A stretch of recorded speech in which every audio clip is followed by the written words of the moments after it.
This is the 7th lecture in the course Signals and Systems, and the lecture today shall deal with stability, unit step response and differential equations in the context of linear time invariant systems.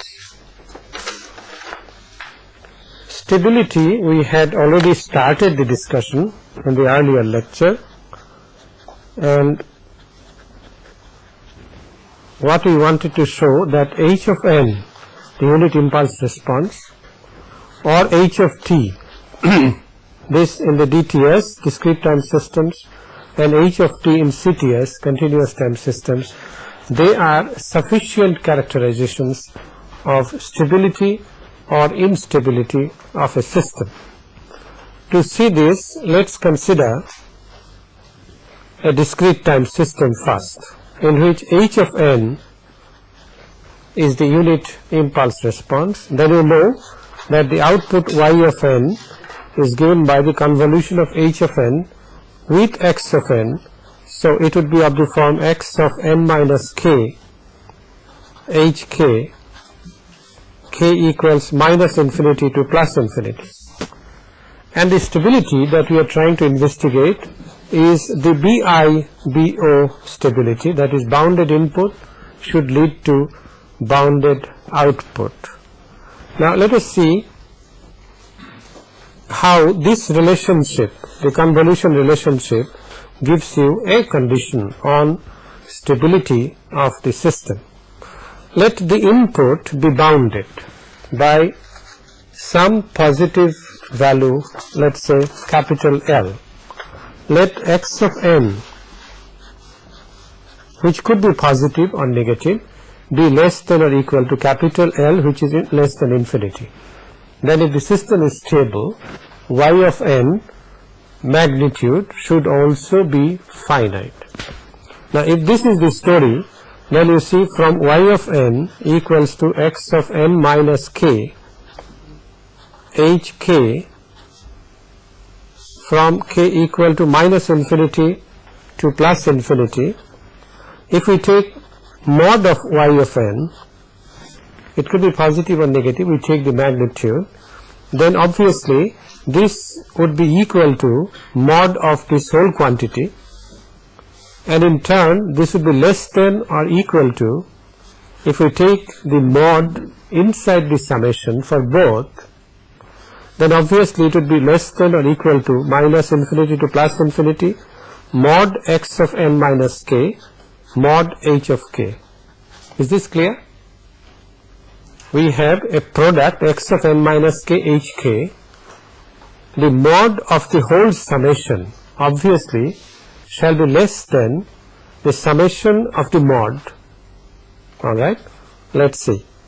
If summation x, let's say n over n, mod of this shall be less than or equal to summation mod of x of n. Is that clear?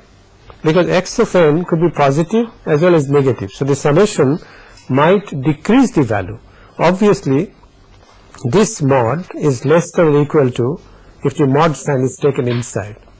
Now it is also true that if you have two quantities, let's say x of n, y of n, and you take the mod of the product, then it must be less than or equal to the mod of this. Alright, so well, there is a summation here, otherwise it's not valid. It's only in the case of summation, because the product may be positive or negative. Alright, now what we have shown is that mod of y of n is less than or equal to summation k equal to minus infinity to infinity mod x of n minus k mod h of k. Alright, what we are trying to find out is a bound on y of n magnitude. By assumption, your x of n minus k, this mod is bounded. X of n is bounded, is less than or equal to L, less than infinity, and therefore mod of y of n must be less than equal to, if I replace this by capital L, then this summation would be further less. Yes. Can you stop the recording and see this is not working?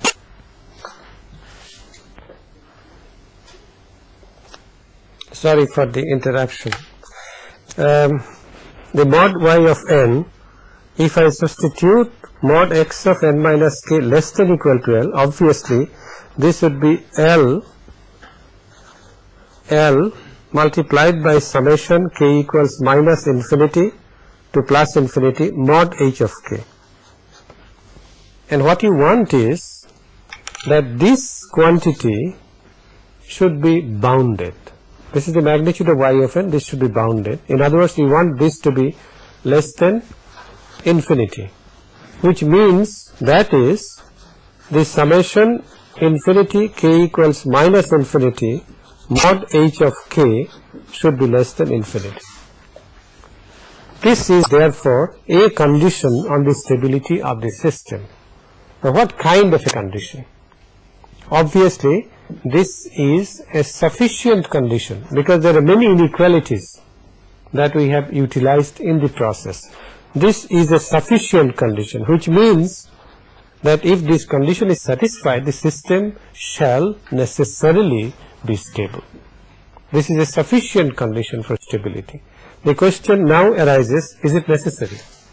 To see whether it is necessary or not, we apply a small trick. This condition, that is summation hk k equals minus infinity to plus infinity less than infinity, is expressed in language like this, that hk is absolutely summable. You should be acquainted with this language. hk is absolutely summable. What it simply means is that you take the absolute value of hk and sum it over all possible values of k.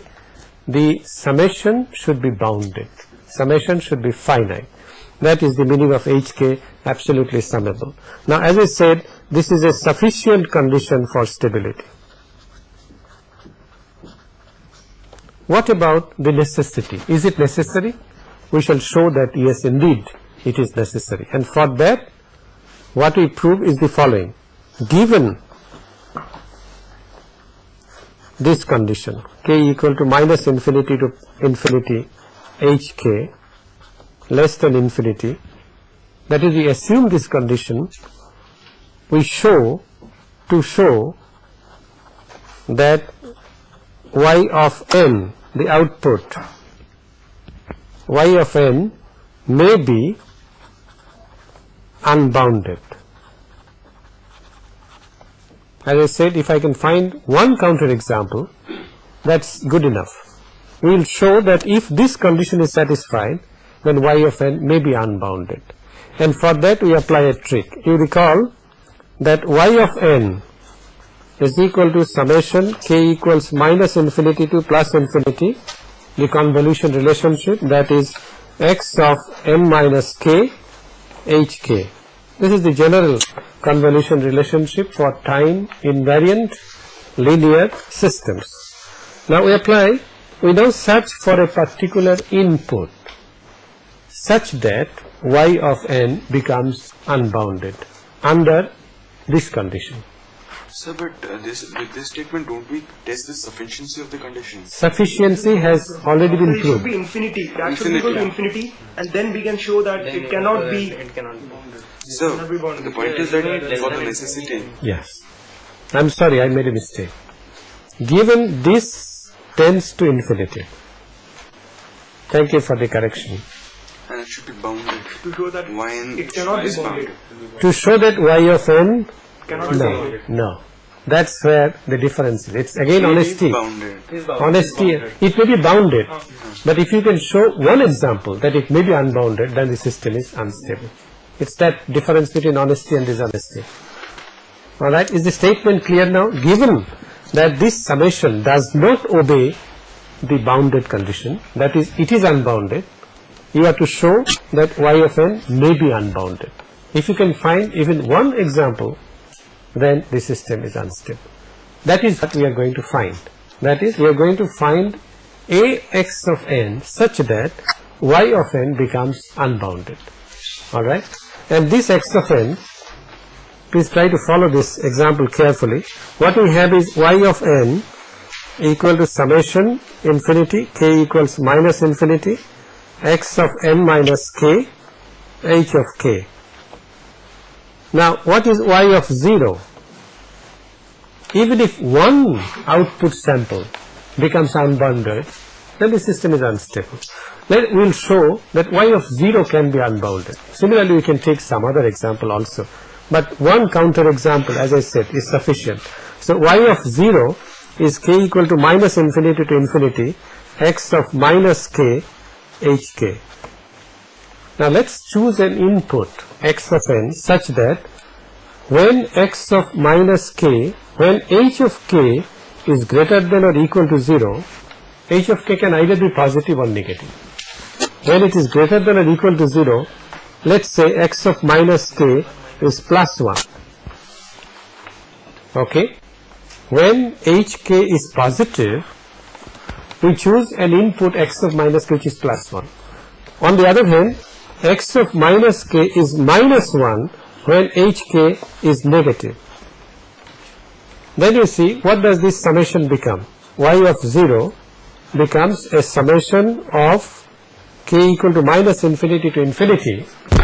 When h of k is positive, it's multiplied by plus 1. When h of k is negative, it's multiplied by minus 1. And therefore, the product x of minus k, h of k is always positive and is equal to sum is equal to the not 1. The product becomes equal to the magnitude of h of k. Isn't that right? This product, by choosing an input like this, we have assured that this product becomes simply absolute value of h of k, and therefore this is this. And by assumption, this tends to infinity, and therefore the system is unstable. In other words, the condition that hk be absolutely summable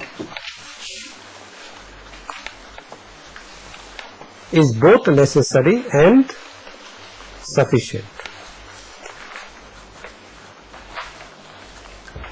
Alright, we proved that it is both necessary as well as sufficient. Now we can proceed in an exactly similar manner for the continuous time case. But before we go to the continuous time case, shall we take an example? Suppose y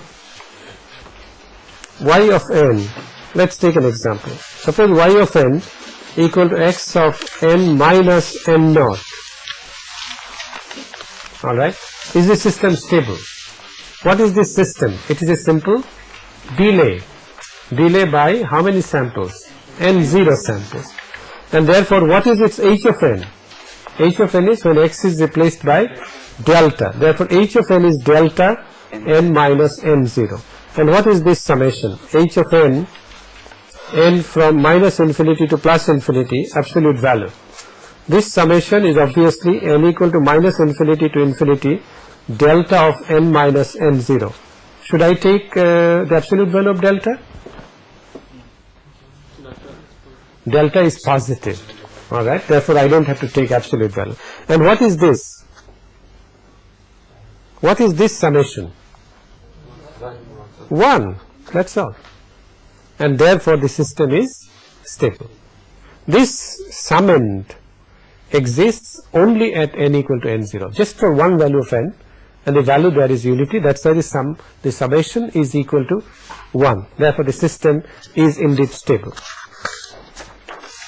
Now if I take a continuous time system, the role of h of n shall now be played by h of t, and my relation is convolution of h of t with x of t is given by minus infinity to plus infinity x of t minus tau h tau d tau.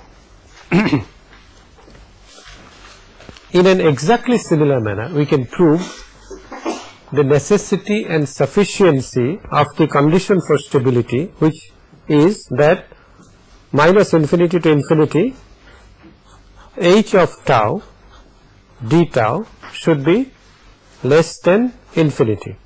This is necessary and sufficient condition for stability. Instead of deriving this again and again, let me simply point out how to do this. Alright. As usual, what we do is we take x of t to be bounded. Let's say mod x of t less than equal to L. Alright, mod x of t less than equal to L for all t. Then you take the mod of y of t, and this would be less than equal to minus infinity to plus infinity L times mod h of tau d tau, and therefore mod y of t shall be bounded if h t is absolutely not summable, integrable. Alright, this is what we mean by this. Mod h of t is absolutely integrable. This is the condition. That proves the sufficiency. For necessity, we have to take an input which is plus 1 when h of t is positive, and x of t an input which is minus 1 when h of t is negative. And in an exactly similar manner, you show the necessity. Do I have to write these steps again? No. Thank you. Let's look at an example of a continuous time system which whose stability is under question. Let's say minus infinity to t x of tau d tau. Let's consider a continuous time system which to an input x of t produces an output y of t, which is the integral of this. What is this system? It is simply an integrator, right? Integrator. Now, to test the stability, the first thing to do is to find out h of t. To test the stability, we have to see whether h of t is absolutely integrable or not. Now, what is h of t? You replace xt by delta t, so delta tau d tau minus infinity to plus t, I beg your pardon. What is this function? Depends on t. Pardon me? Depends on t. Depends on t. This is simply u of t. It's the integral of delta tau d tau, so it's equal to unity for all t greater than equal to 0, because delta tau occurs at tau equal to 0, and therefore this is simply u of t. We had considered this relation earlier, that u of t is the integral of delta t, and delta t is the differential coefficient of u of t.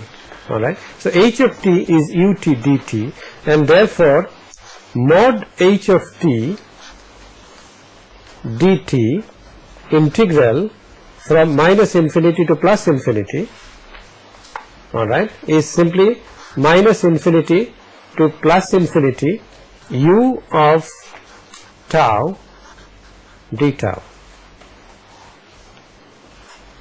Have we made a mistake? Is this finite? There is a small, not mistake, there is a small what should I say, source of discomfort. Why is this minus infinity? It should be 0. Okay. You can put it there, but it's redundant. It doesn't mean anything, and therefore 0 to infinity. Now, is this finite? Obviously this goes to infinity, and therefore this integrator is an unstable system. You cannot make it in the laboratory because it is an ideal integrator. What you can make in practice with an RC network or with an op-amp is a non-ideal integrator. Non-ideal integrators are possible. An ideal integrator, because it is unstable, it cannot be realized. Okay, then we consider the question of step response. We have shown that the unit impulse response h of n or the unit impulse response h of t of a continuous time system, we have shown that they are sufficient characterizations of the system. They show whether the system is invertible or not, whether it is linear or not, whether it is time invariant or not, whether it is memory or memoryless, and finally we have also seen stability. So h of n and h of t are as if the key feature of a system. Now it turns out that since delta t and u of t are very intimately related, u of t is the integral of delta t and delta t is the differential coefficient of u of t, and fact 1 is these two are intimately related. One can go from one to the other. I need is only one arrow. These two are intimately related, and fact 2 is that h of t is the response to delta t. It follows that the response to a unit step should be equally competent candidate for characterizing the system, just like h of t. If we know the response to u of t, now we shall use the symbol psi of t, psi, as the unit step response. H of t is the unit impulse response, the corresponding response to unit step is psi of t. Similarly, a unit step in the discrete time domain shall give rise to psi of n. The textbook uses some other symbol which we shall reserve for frequency in a later part of the course. So u of t leads to psi t and u of n leads to psi n. Let's consider a discrete time system first. The response to u of n is psi n, and naturally psi n should be the convolution of u of n with h of n. To an arbitrary input u of n, the output shall be equal to the convolution of u of n with h of n, which is simply the summation h of k u of n minus k. K goes from minus infinity to plus infinity. Alright, I have simply written the convolution relationship. Now you notice that u of n minus k is 0 if k exceeds n. Isn't that right? If the argument becomes negative, then it is 0, and therefore the upper limit of the summation can be replaced by n. And in this range, k equal to minus infinity to n, what is the value of this? U of n minus k? It's equal to 1. And therefore this summation simply becomes n, k equals minus infinity h of k. Is that agreed? This is the relationship between psi of n and h of n, but this is a messy relationship. Can we make it simpler? Yes, indeed we can. We have proved that psi of n is k equal to minus infinity to n h of k. Is the derivation clear? Now you notice that if I subtract from psi of n minus n, what do I get? I simply get h of n. Isn't that right? And therefore this is a simpler relationship between the unit impulse response and the unit step response. The unit step response is simply the difference between two unit step responses, psi of n and its previous sample, psi of n minus 1. In a similar manner, we can take a continuous time system in which psi of t shall be the convolution of u of t and h of t, and therefore this is given by h of tau u of t minus tau d tau minus infinity to plus infinity. and by an exactly similar argument, that is u of t minus tau is 0 if tau exceeds t. That is, if t minus tau becomes negative, the unit step function becomes equal to 0, and therefore the upper limit cannot exceed t. Upper limit you can replace by t, and in this range u of t minus tau from minus infinity to t, it is equal to 1, and therefore we get the interesting relationship, that is, we get psi of t as minus infinity to t h of tau d tau. That is, psi of t is simply the integral of h of t, exactly like u of t is the integral of delta t. Similarly, the step response, that is response to u of t, is also the integral of the response to delta of t. This is the beauty and elegance of linearity, linear systems. Or in a different manner, h of t shall be simply d psi t dt. That is, the unit impulse response is simply the differential coefficient of the unit step response. You recall also the discrete time relationship, that is, h of n is psi of n minus psi of n minus n. Do you see the analogy between these two relationships?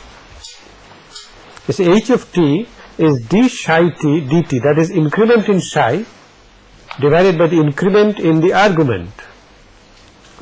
Now, in the discrete time case, the minimum value of the increment in the argument is 1, and therefore what you do is you take the increment, the minimum increment in psi, which shall be one sample difference, that is psi n minus 1, this divided by the increment in the argument, which is 1. Alright, therefore the two relationships are qualitatively, at least qualitatively, they are absolutely analogous, and we say h of n is a difference and h of t is a differential coefficient. That's the only difference in nomenclature. The nomenclature here is simpler because the minimum difference is 1, unity, and we do not have to show division by unity specifically. Next, let us consider continuous time systems which are described by differential equations.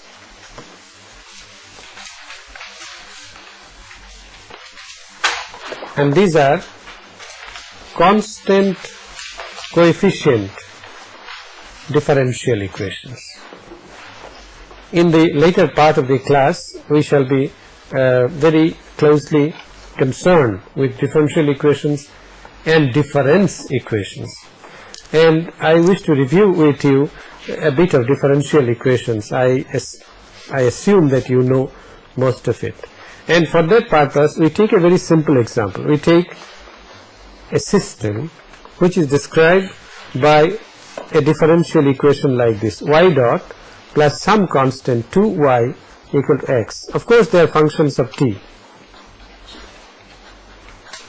This means, what kind of a system is this? Is it a dynamic system or a static system? Is it a dynamic system or a static system? Whenever d dt is involved or differencing is involved in the discrete time system, it is a dynamic system. The capacitor, for example, is a dynamic element, and inductor is a dynamic element because both of them have memory. So this is a dynamic system. Consider a linear, well, we don't know whether it is linear or not yet. Consider a system which is described by a differential equation like this, which means that if an input x of t is given to it, it will produce an output y of t, such that y of t and x of t are connected by a differential equation like this.